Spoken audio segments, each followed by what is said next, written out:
Stephen A. Smith joining us. Stephen A., so a few weeks ago, you were undecided on a clear-cut MVP. I think you were splitting the vote here. Has that changed when you look at the numbers, especially what Russ has done the last week and a half?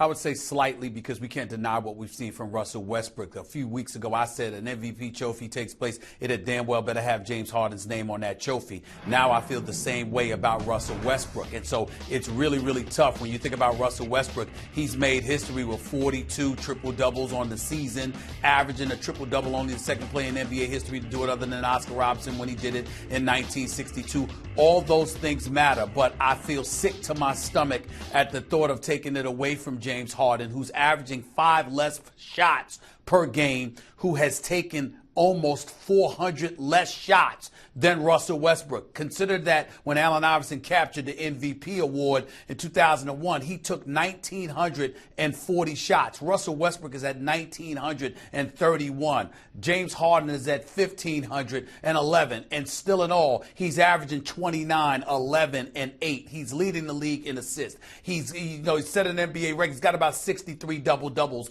on the season. He's made a case for himself, plus his team is 8 games better. They're number 3 seed within the Western Conference. It's a really, really tough sell. I ain't going to lie to you, Kev. I was on the phone with Allen Iverson just the other day because Russell Westbrook is his favorite player, but he absolutely loves James Harden as well. And he was making his argument and making his case, and it was a tough sell. But I reminded him, don't put himself in the same conversation as Russell Westbrook, because when Allen Iverson won league MVP, if I recall correctly, they had won 56 games. They were a number 1 seed within the Eastern Conference, and Allen Iverson was the dude leading the way with a bunch of no-names on the offensive side of the ball. They were rough, rugged, and raw defensively. You know how I feel about Eric Snow, George Lynch, Tyrone Hill, Dikembe Mutombo, and the crew. But offensively, let's just say they were challenged, okay? That is a different ball game. He should not be mentioning himself in the same breath as Russell Westbrook, but I do understand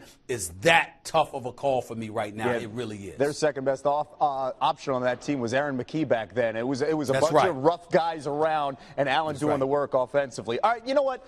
Let's get to one thing. It's been driving me nuts all day. The Cavs becoming the first team in 15 years to blow a 26-point lead in the fourth quarter to lose to a Hawks team. Should they be concerned here about the team's defense with the playoffs next week?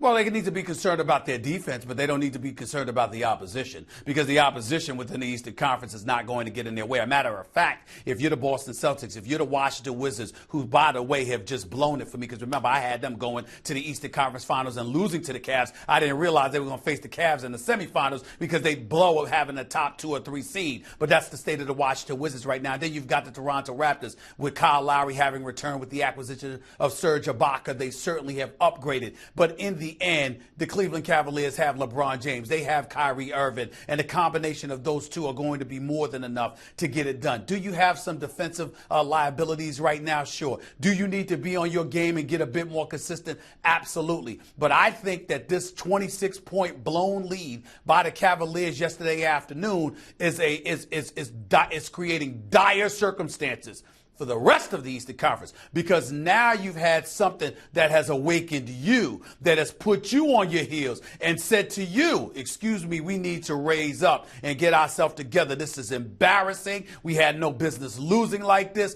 It's bad. To me, this is bad news for the rest of the Eastern Conference, not the Cavaliers. They've been awakened after a loss like this. All right, could be bad news for the Heat tonight. We'll see. And there's a lot on the line for the Heat tonight. Much more from Stephen A. at the top of the hour. First take on ESPN. Stephen A., appreciate it.